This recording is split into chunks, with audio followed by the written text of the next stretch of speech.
All right, guys. So, real quick here, we're going to move on. We're going to move on to the next chapter. I usually like going over the exam right after, but we're going to save it till tomorrow because we got a half day. So, with the half day, it changes things up a little bit. We're only in here for like 25 minutes, maybe, yeah, 25 minutes. So, it's going to be pretty quick. Anyway, we got current events. Gage, Wyatt. Guys done? Yeah, I think. Yeah. Okay, if you need any help, let me know. I can help you guys out. There's a lot going on. There's a lot of stories here that you may bring out, a lot of events. Perfect. Wait a minute. Oh, it's the 19th. I gotta switch that up, sorry. Anyway, real quick, guys. So with the test, I'm sure you guys saw your grades. I put them in on Sapphire. Okay. So that is turned in, ready to go. Again, I'll send them back once everybody takes it, which will be later today. Right, so I have a few students here taking the exam right now, so it'll be good. We are moving on here to the Renaissance. So here's your bell ringer for the day. I know we talked about this a little bit already, right? I know we focused on it a little bit, right? So moving forward here, guys, we're going to talk about the Renaissance. I'll show you the module, where to access all the information. And I'm breaking this down into three separate topics. Okay, so this chapter is pretty big, right? We'll mention first the Renaissance. We're going to talk about the Reformation then we're going to move right to the Age of Exploration. All right, so this chapter is pretty big, but I'm breaking it down into topics to make it a little bit easier for you. I do have some projects assigned for this one, which should be fun, right? I don't know if, I don't think, maybe I'll change my mind here, but I don't have any simulations like I did for the first chapter. So sorry about that, but maybe I can come up with some. All right, anyway, I'll give you guys some time. There you go.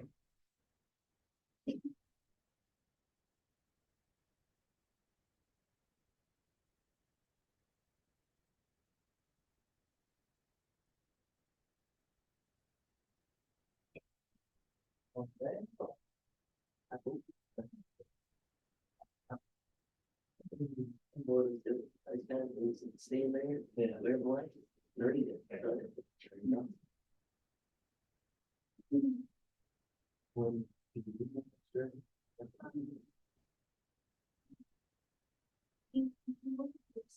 Okay.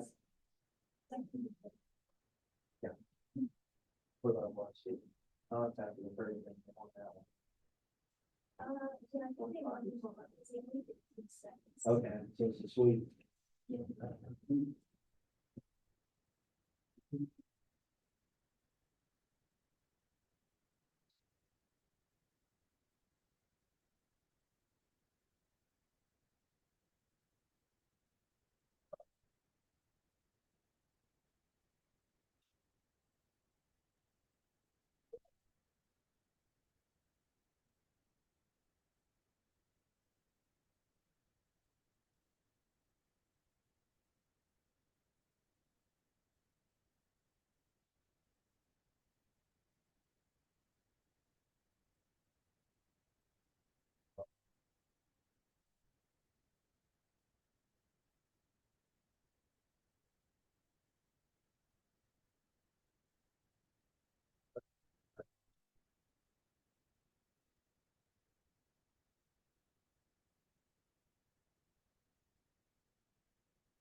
All right, here we go. Renaissance. What does Renaissance mean? What does this mean? Brody. Yeah, good job, right? It is a rebirth. Good. So Renaissance in French means rebirth. Okay. So this is a rebirth of what? What? A rebirth of what? Jason. Kind of like rebirth of a united Europe. A united Europe. Okay, good, good. Well, what empire pretty much dominated all of Europe way back when? Before the Dark Ages, right, bro? Yeah, the Roman Empire, good job. So yeah, everything was kind of figured out with Rome, and then once it collapsed, they had to pick up the pieces. Again, with the Dark Ages, this last chapter we talked about, everybody did a pretty good job on the text. But a lot of people say, oh, this was just a lost period of time, right? Everybody was just backwards. Well, that's kind of correct, but kind of not, right? We talked about a lot of advancements that happened through the Dark Ages when it came to art, agriculture, when it came to the commercial revolution. Some of you mentioned that yesterday in your essay question, which was good. Jason, that really stuck out. Good work. Anyway, so when it comes to commercial revolution, that's a boom here that happens where we see modern day cities pop up, right? It's interconnection that we didn't really have since the fall of Rome. So that's important to know. All right, we did talk about scholasticism as well, right? We mentioned about education and how it's combined with religion. And we talked about the Summa, right? The Summa Theologica, and how that was an important foundation for scholasticism. Anyway, now we're actually getting to the bones of it, right? Now we're actually getting to this rebirth, right? We did talk about Charlemagne too. I don't want to miss him, okay? With Charlemagne, his Carolingian Renaissance, it was close, right? It was very close to bringing back what we had in Rome, but we mentioned how that kind of splintered off to his empire. Anyway, now with the Renaissance here, with Italy, right? Why Italy? Why does this come out here in Italy? We're going to talk about the factors here today, right? That's going to be the first 2-3 slides of the presentation today, but why Italy? Jason, thank you. Because Italy was kind of like this giant board that since all these cargoes coming out, all these different ideas were also the sailors and cargo that was being shipped in.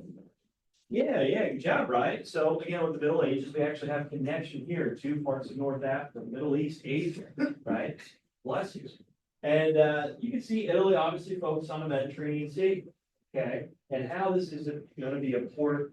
It's not a full nation just yet. It's not known as Italy just yet, but these city-states, right? We'll talk about city-states today and how these certain territories, these smaller kingdoms, so to speak, pop up throughout Italy because of wealth, because of finances, thanks to that commercial revolution. Anyway, they're funneling a lot of these resources and materials from the Middle East, from even parts of North Africa, and they're the ones that are controlling trade. If you control trade, then you make a lot of what? Moolah, right? If you have a lot of moolah, you have a lot of power. Okay, so that's important to know. And well, we'll talk about it here with Italy. Well, where's Rome? Where's Rome? Chase, where's Rome? Europe. Yes, okay. Well, what country in Europe? Italy. Yeah, there it is. Perfect. Good. You don't have to look too far, right? When it comes to the embracing of this culture, this artwork, right? The sophistication, the education, right? It's right here. Boom, smack dab in Italy, right? So you don't gotta look too far. It is already in Italy. Also, the Catholic Church, where is that? Oh, it's in Italy too. Okay, so you can see why Italy is going to be this funnel, right, to the rest of Europe, and how this inspiration, this rebirth, this renaissance is going to happen here. All right, is there any questions, guys? All right, we'll talk about other factors here as well, but I wanted to get our minds going here about why Italy, why Renaissance here in Italy, why this rebirth happening there. All right, real quick, guys, I want to just run through the modules to make sure everybody knows where to look. Okay, so as you're looking at the home page, I usually do this every chapter because some people forget. You're at the home page, you hit modules, or you go to chapter 2 now. Here we are, the Renaissance. Perfect. Boom. You hit modules. This is going to be the first module that pops up. I will unpublish the first chapter module probably tomorrow, right? Probably tomorrow. I just need to wait for everybody to finish the test. So you won't see anything from the medieval, chapter 1 medieval Europe anymore. It's going to be gone. Anyway, real quick, when you're looking for the presentation, when you're looking for the book, right? You actually might have to refer to the book over this assignment I'm going to post later. Oh, no. Anyway, real quick, here it is. The objectives, the purpose. Here's the textbook chapters, the PowerPoints, and then you can see the Renaissance. That's the one we're going to focus on first. So if you want to access that, if you want to create your own copy of the presentation and edit it, you can, right? You can. That's up to you. Again, totally up to you. For note taking, though, again, I'd like you guys to take some notes as we're moving through it. All right. So again, with modules, you'll see the topics. We're starting here first, the Renaissance, rebirth, boom. And then, yeah, I'm going to talk about this assignment later. If we get time to it tomorrow, obviously I'll give you some time if we if we finish up a little bit earlier to work on this assignment. All right, here's your vocab. So if you want to start a new vocab list, that'd be great. Okay, here's the chapter 2, the Renaissance, Reformation, and the first global age. So I'm breaking it down into 3 categories. So again, we're going to focus on the Renaissance first, right? The Renaissance. Then we'll move to the Reformation. Then we'll move to the first global age. Okay. I thought it'd be easier for you guys just to kind of break it down. It's not just one big massive test that you got to remember all this information at the very end of the chapter. Anyway, here you go. Here you go. So I'll give you guys some time. You know the drill here. Write down the definitions. Don't copy and paste. Don't copy and paste. There you go.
Yeah.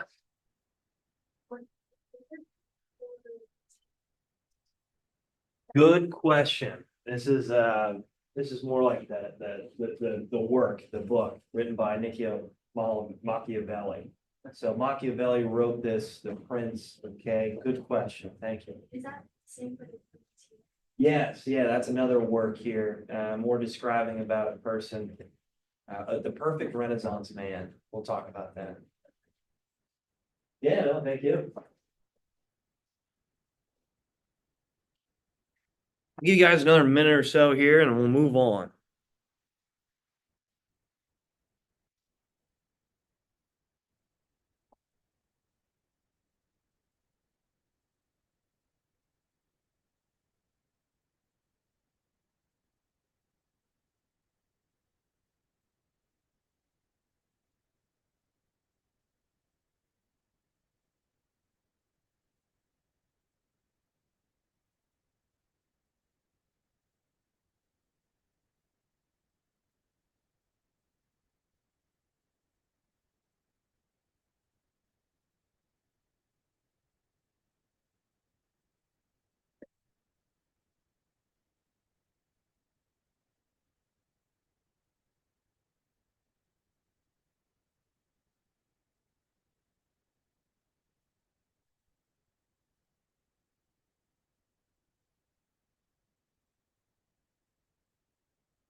Eleni, do you want to just take a picture of this real quick? Oh, sorry. These terms, then you have them, and then you can jot them down.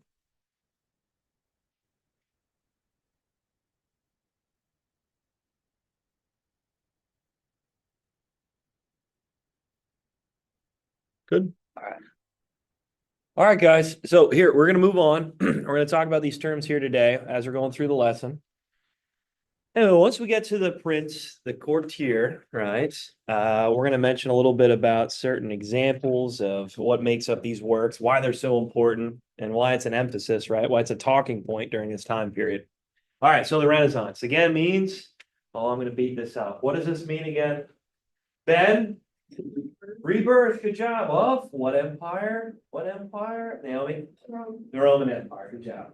All right, so as we're looking at, let me just turn this thing on. There you go. As we're looking at this time here, this rebirth, if you want to put down a span of years, that'd be great. So you're looking at like the 1400s moving up to the 1500s. So I know we talked about the high Middle Ages, right? The late Middle Ages here in this last chapter, and that kind of crosses these lines. Well, a lot of this timeline, right? A lot of these viewpoints and ideologies and transition points happen and overlap one another. So 1400s to 1600s is a good example here. All right, we'll talk about it after this chapter, the Enlightenment age, right? The age of enlightenment, the age of reason. And we'll mention more about the scientific revolution.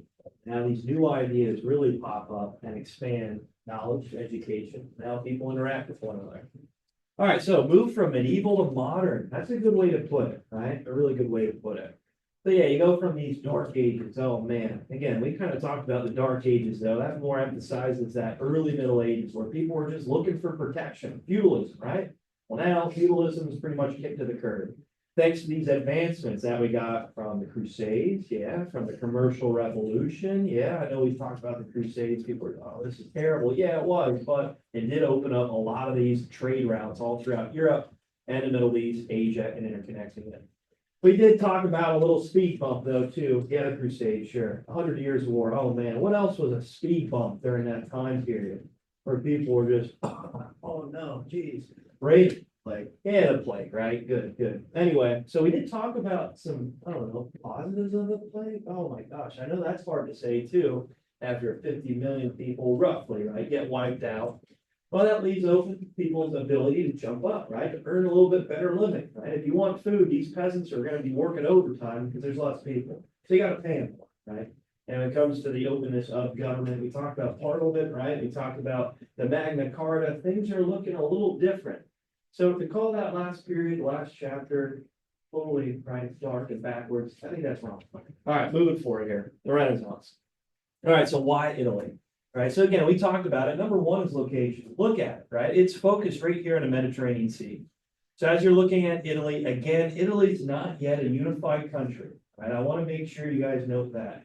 We'll talk about the unification of Italy and Germany, right? So we'll talk about this Holy Roman Empire here. These two countries will unify later in the 1800s. So when we get closer to this industrial revolution.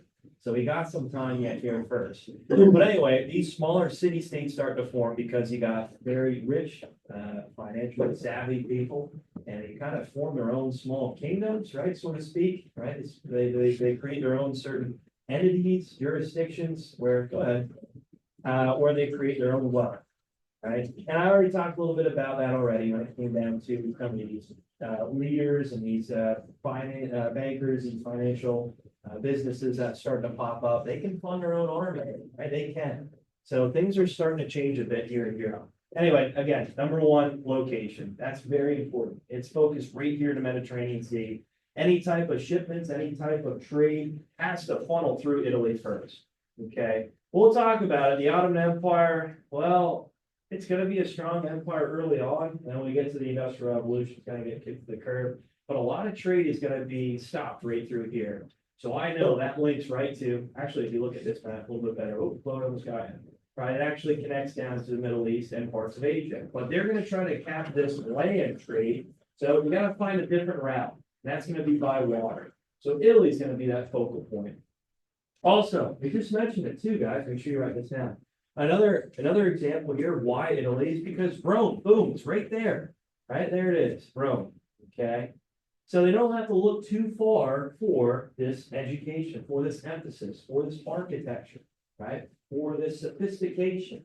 Rome is right there in their backyard, literally. Right?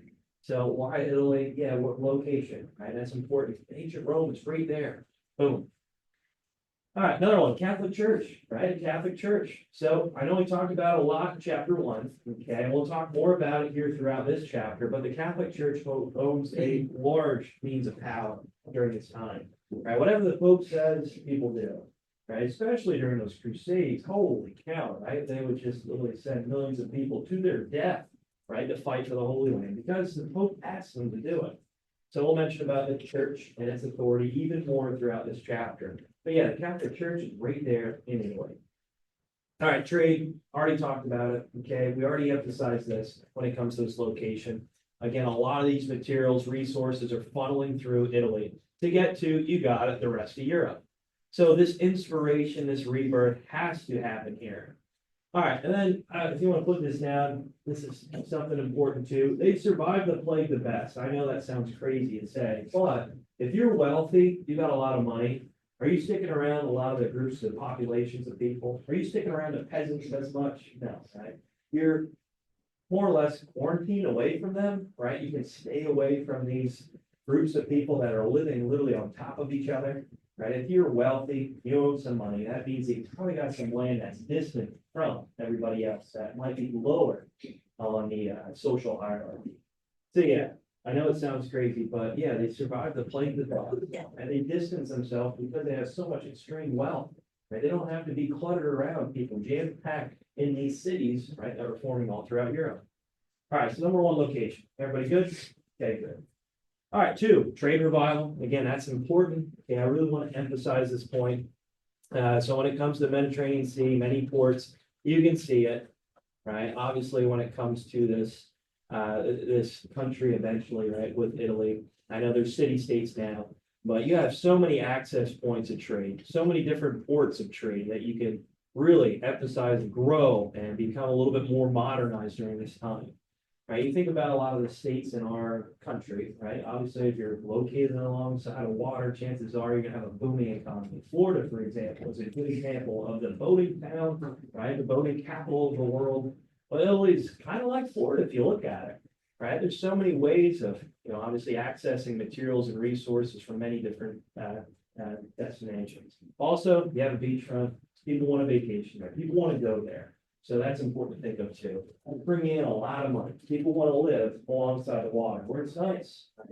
So again, that's important to note. City-states, like I said, so these city-states start to form. You can see the papal states, that's kind of where the church's ground, the church's area is, right? So the Catholic Church controls that, no one else, right? But these other small city-states, like Florence, for example, we'll talk about Florence a lot.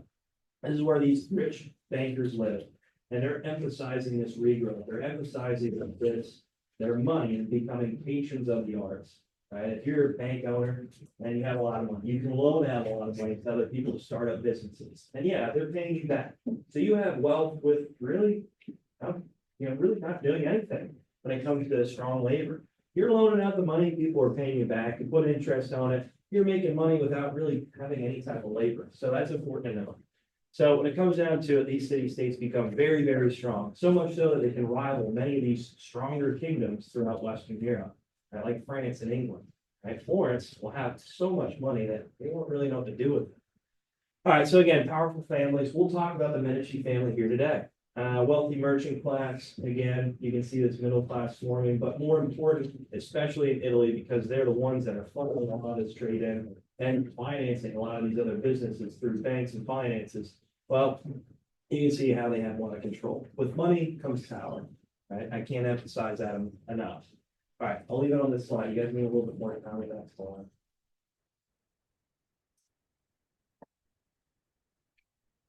Okay, so again, number one, location, which goes right in line with number two, trade revival. Number three, you got patrons. Okay, so these patrons, right, are important. So when it comes to the growth, the cultural explosion of the Renaissance, right? So the Medici family. If you guys ever see any paintings of these people that have these funny red hats, that means they come from a line of power, right? But a lot of the paintings you'll see, especially by many of the famous artists that we'll talk about and discuss, right? Especially Michelangelo, he actually lived with the Medici family. They kind of, so supplied his upbringing. Okay? They pretty much raised him as a child. And they're the ones who inspired his growth because they paid for a lot of his beautiful works of art. And so much so that Michelangelo will even create a tomb for the Medici family. All right, so we'll mention about the Medicis here, but again, very skilled when it comes to finances and banking. And they're the ones that kind of bring on this Renaissance here with all the money, right? So you had a lot of money at the time, you can dabble into many other things. And that's what the Medici family did. Bring back the art, bring back the beauty, bring back this essence of the Roman Empire. So again, they were bankers, right? Make sure you guys write this right next to the Medici family, either in your vocab, in your notes. Okay, they're known as the uncrowned kings, meaning they don't come from a line, a bloodline, right, of a royal family, right? They'll kind of create their own royal family through their finances, through the money they have, right? So it comes to a point they become so powerful that they have an impact even with the Catholic Church. There'll be a few members of the Medici family that become popes. Unbelievable, right? So it just goes to show their influence. It goes to show their power at the time. And again, it's not like they came from a line like Charlemagne's bloodline. No, they just had money, plain and simple. All right, so again, a patron is supporter of the arts. Okay, I didn't have that as a term because I didn't want you to think it was Patron, right? Not the alcohol, right? So anyway, the patron is a supporter of the arts. A lot of times when you're having a fundraiser, right? If you're trying to raise money for a team, let's say a sports team or a club, right? People become patrons that support your team or club. They'll give you money and say, hey, you guys can buy new jersey sets or whatever it might be. So it's not just, let's say, for the arts. A good example that you guys might know is, again, these people like give money to support, let's say, a school, right? Or support a club or a sport. All right, so again, when it comes to the Medicis, what their goals were is to bring back Rome, right? Bring back this Roman culture, right? And what we know is ancient Rome. So this sophistication, this artwork, this education, right? They had to figure it out. Well, how do we get back to it? And this is where we see the start of it. So without the Medici family, chances are we wouldn't have solved the Renaissance just yet. Without this trade, without this commercial revolution, we wouldn't have seen this Renaissance just yet. So it's important to note that the Medici family, even though they had, right, their downfalls, which you guys have a chance maybe looking at that a little bit more, but they did bring on a lot of influence through Europe. All right, so patrons. You guys good? All right, so what was the Renaissance? Let's just move on here. New world view. So influenced by Greece and Rome. So ancient Greece and Rome, obviously are going to be the influences, this rebirth. They're looking at the architecture, they're looking at the education, especially from ancient Greece and Rome, and realizing that through observation, through people's own experiences, they can make sense of the world. Does it always have to revolve around religion? No, right? And when we talked about medieval Europe, right, when we talked about scholasticism, the high emphasis was religion. Well, how do we get past that, right? Maybe this is holding us back a little bit when it comes to our own human experience. So that's important to know. Again, some people in this time especially saw that the Middle Ages were seen as backwards. They're like, yeah, you know what they did back then wasn't right. Okay, what they did back then didn't expand our knowledge, help us modernize quicker. All right, once we get to this Renaissance period, right, yeah, you can modernize, you can advance, you can progress. All right, focus on eternal religion, yeah, sure. Okay, so when it does come to the artworks, we'll talk about with Donatello, with Michelangelo, with Leonardo, religion's not just kicked to the curb, right? You can still embrace humanism, these new viewpoints of education, but also embracing religion. It's not like you just kick it to the curb. All right, so anyway, here's more of the focal points of focus on individual and human experience. That is what humanism is, right? So humanism is focusing on the here, the now. That was one of your terms, right? And focusing more on what people experience in their everyday life. Rather than just saying, hey, God put us here, okay, we're just going to figure out why God has us here, right? No. How about you focus on your own internal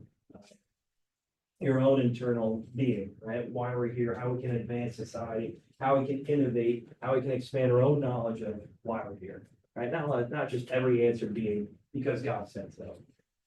All right, so man can do all things if they will. So this is a good quote when it comes to humanism, right? So again, it comes from your own experience, your own motivation, your own inspiration, rather than what the church is telling you, right?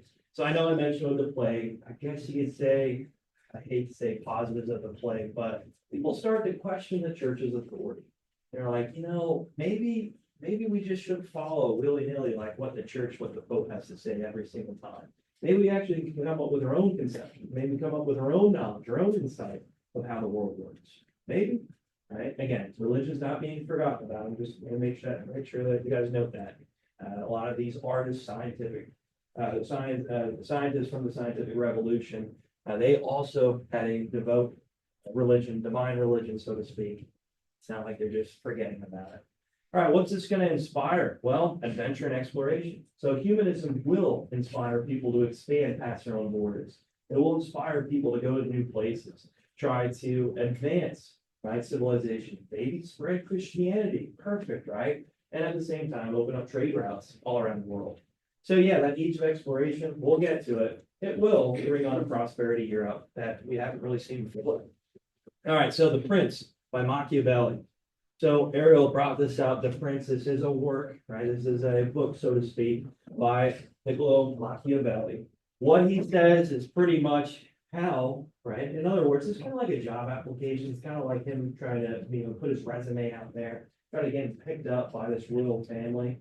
Anyway, with The Prince, what his goal is to try to explain what a person in a royal family, how to become, right, and how to hold on to power. The whole goal of politics, of government, so to speak, is to hold on to that power. You don't want to let it go. Once you let it go, it's gone, right? Also, ethics. Does that mean anything when it comes to politics? Do you care if people like you? You kind of should, but Machiavelli says something different. He goes, it doesn't really matter what you do to achieve this power, as long as you achieve the power, right? If you got to cut off some loose ends, if you got to maybe screw some people over in order for you to achieve your power, you do so, right? That means you're holding on to that power. That means you're not losing it. People won't see you as weak, and you can see you as strong. So there are a lot of different views of Machiavelli's work, right? There are some truths to it, sure, but there are also a lot of drawbacks to it as well. Right? A lot of people today, when it comes to politics, they view Machiavelli's work even still to this day. Some people say, oh, that's a Machiavellian politician. That person will do anything in order to achieve power, to hold on to power. That means it is screwing over the middle class, right? And that means raising taxes on people and making them live in these hardships in order for you to hold on to power. They'll do that, right? So even still today in politics, a lot of people look at Machiavelli's work and quote them as Machiavellian politicians. Which, again, you guys will read more about that. Actually, I'm gonna put that assignment out here today. All right, so you guys can work on it tomorrow. I'm gonna have it due on Monday. So you guys have a long time here to get it done. Last thing here, the Renaissance man, the Courtier. We'll talk more about this on Monday. All right? Courtier. Oh, the perfect Renaissance man. Yes. See you later. Have a good one. Yeah, can I end recording first? Yeah, sorry. Let's just see here.